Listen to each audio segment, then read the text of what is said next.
O mga kapuso, planado na ba ang summer outing ninyo?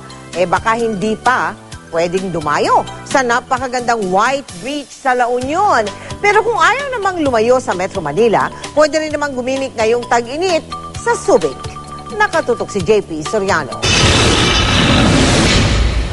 Kung nagpaplano na ng summer outing, di dapat palampasin ang La Union. Tiyak na mamamangha sa ganda nitong White Beach sa San Fernando City.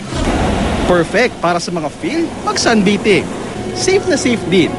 Todo bantay ang mga lifeguards. Sapat pa ang bilang ng mga rescue boats. The security in La Union's always been a very good. There's never been any problem with security. Malinis ang tubig, maging handa ng pasigan. Tulong-tulong kasi sa paglilinis ang mga taga-resort para mapanatili ang ganda ng beach. Kung gusto naman ng malapit-lapit lang sa Metro Manila, nariyan ang Subic. Malinis at malinaw rin ang dagat. Pero kahit di magtampisaw, marami pa rin pwedeng gawin. Ang barkada, pwedeng mag-beach volleyball.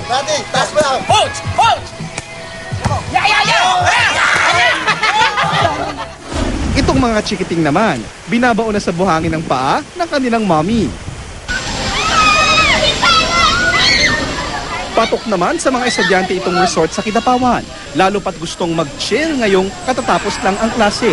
Magtodo baba dito sa swimming pool at dahil malinis, aakalain mo tong dagat sa malayo.